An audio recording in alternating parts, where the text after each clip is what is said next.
আজ ঢাকায় মাননীয় প্রধান উপদেষ্টা মহোদয়ের ডাকে বাংলাদেশের বিভিন্ন ধর্মের নেতৃস্থানীয় ব্যক্তিবর্গ তারা উপস্থিত হয়েছেন। ধন্যবাদ মাননীয় প্রধান উপদেষ্টা মহোদয়কে আমাদেরকে আজকে এই চমৎকার আয়োজনে সামিল করবার জন্য। আমি কোনো ভূমিকা ছাড়াই মূল কথায় প্রবেশ করছি, সময় খুবই কম। আমাদের এই ছোট্ট এবং ক্ষুদ্র বাংলাদেশে ছোট বড় অনেক সমস্যাই আমাদের আছে। আমাদের এখানে গ্রাম থেকে শহরে ভাই ভাইয়ে যে কলহ হয়, কোন্দল হয়, সেটা পৃথিবীর অনেক দেশে কিন্তু হয় না। এই বাস্তবতাকে আমরা মনে হয় কেউই অস্বীকার করতে পারবো না। আমাদের এখানে যে রাজনৈতিক কোন্দল হয়ে আসছে 50 বছর ধরে, পৃথিবীর অনেক দেশেই কিন্তু সেটি হয় না। আমাদের অন্য যত কলহ, কোন্দল, অসম্প্রীতি এ জাতীয় যে সকল বিষয় আছে যেগুলোর আমরা সবাই সমাপ্তি কামনা করি, সেগুলোর সাথে যদি আমাদের দেশের ধর্মীয় সম্প্রীতিকে আমি তুলনা করি, আমি এদেশের একজন নাগরিক হিসাবে আমি মনে করি যে আমাদের রাজনৈতিক কলহ, ব্যক্তিগত কলহ, পারিবারিক কলহের তুলনায় আমাদের দেশের ধর্মীয় কলহ উল্লেখ করবার মতো আছে বলে আমার কাছে মনে হয় না। অবশ্য এটি আমার মনে হওয়া না হওয়াতে কিছু আসে যায় না। এটি আমাদের সম্মানিত অন্য ধর্মাবলম্বী যে সমস্ত আমাদের বন্ধুরা আছেন, ভাইরা আছেন, শ্রদ্ধেয় ব্যক্তিবর্গ আছেন, এটি তাদের আমার মনে হয় বলতে হবে। আমি শুধু এটুকু বলবো যে 5ই আগস্ট আমার ফেসবুক পেজে কয়েক মিলিয়ন ফলোয়ার্সকে লক্ষ্য করে আমি একাধিকবার লাইভে এসেছি, যেটা আমার দীর্ঘ 10-12 বছরের সোশ্যাল মিডিয়ার ইতিহাসে কখনো আসেনি।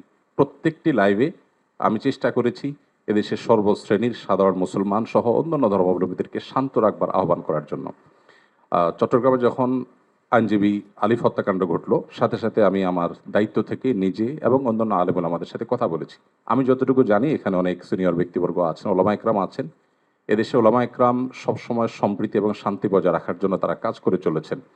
এবং আমার জানা মতে ওলামা একরাম রিনাউন্ড কোনো আলেম কখনো অন্য ধর্মাবলম্বীদের কোনো প্রকার শান্তি বিঘ্ন সৃষ্টি করার মতো কোনো কাজ, কোনো আহ্বান, কোনো উদ্যোগ তারা কখনো নিয়েছেন বলে আমার জানা নেই। পৃথিবীর অনেক দেশে যারা আমাদেরকে সকাল বিকাল নসিহত করেন, আমি তাদের প্রতি শ্রদ্ধা রেখে বলছি, সেখানে যেরকম আমরা দেখি দলে দলে মানুষ গিয়ে বিভিন্ন ধর্মাবলম্বীদের উপাসনালয়ে হামলা করে, আমাদের দেশে বিচ্ছিন্ন ঘটনা ঘটে না আমি তা বলবো না, তবে রিনাউন্ড ওলামা একরাম অত্যন্ত দায়িত্বশীল এবং দায়িত্বশীলতার পরিচয় তারা দিয়ে থাকেন। আমার মনে হয় এই জিনিসটা আমাদের অব্যাহত গতিতে এগিয়ে নিয়ে যেতে হবে।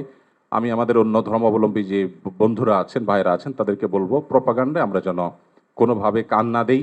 আপনারা যদি কখনো সমস্যা বোধ করেন, আমি ব্যক্তিগতভাবে বলতে পারি আমার কথা। 5ই আগস্টে একটি হিন্দু পরিবার একজন মেজরের মাধ্যমে আমার সাথে যোগাযোগ করেছিলেন। আমি আমার সাধ্য অনুযায়ী তাদের নিরাপত্তার জন্য আমাদের যে সমস্ত ভাই বন্ধু আছে তাদের দিয়ে খুলনার একটি জায়গায় আমি ব্যবস্থা করেছি। আমার মনে হয় বাংলাদেশের যত বড় মাদ্রাসা আছে এখানে সব নেতৃত্বশীল ওলামা একরাম আছেন। আপনারা যদি কখনো কোনো মাদ্রাসায় গিয়ে বলেন যে আমাদের নিরাপত্তা বোধহয় আমরা ভয়ের মধ্যে আছি, নিরাপত্তাজনিত শঙ্কায় আছি, আমার মনে হয় আমাদের আইনশৃঙ্খলা রক্ষাকারী বাহিনী যেরকম আপনাদের পাশে দাঁড়াবে, ওলামা একরাম তাতে ন্যূনতম কার্পণ্য করবে না। যেভাবে পুজোর সময় মাদ্রাসার ছেলেরা মন্দিরগুলোকে পাহারা দিয়েছে, আমার মনে হয় পৃথিবীতে এটা বিরল একটা দৃষ্টান্ত এবং এটি কিন্তু আমাদেরকে আশা জাগায়। আমি আশা করব যে আমরা কোনো প্রপাগান্ডায় পা দেব না এবং আমরা মিলেমিশে আমাদের প্রিয় স্বদেশকে গড়ে তুলব।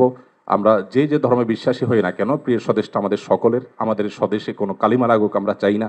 আমরা সকলের সম্মিলিতভাবে ঐক্যবদ্ধ থাকতে চাই, ঐক্যবদ্ধ রাখতে চাই। আমরা যদি সবাই ঐক্যবদ্ধ থাকি তাহলে আমাদের দেশটি ভালো থাকবে, আমরা ভালো থাকবো। আমি আশা করছি আমাদের ঐক্যে কেউ চির ধরাতে পারবে না এবং এক্ষেত্রে আমাদের সীসাডালা প্রাচীরের মতো চলতে হবে। আমাদের কোনো সমস্যার জায়গা থাকলে অবশ্যই আপনারা বলবেন, আমরা সেই জায়গাটাকে সংশোধন করব। কিন্তু আমরা আমাদের প্রিয় স্বদেশকে সমৃদ্ধ দেখতে চাই, মাথা উঁচু করে দাঁড়াতে পারে সেরকম দেখতে চাই। আমাদের তরুণরা আমাদেরকে যে নতুন বাংলাদেশ এনে দিয়েছেন, স্যারের নেতৃত্বে যে নতুন বাংলাদেশ এগিয়ে যাচ্ছে, এই অগ্রযাত্রাকে কোনো শক্তি যেন থামাতে না পারে।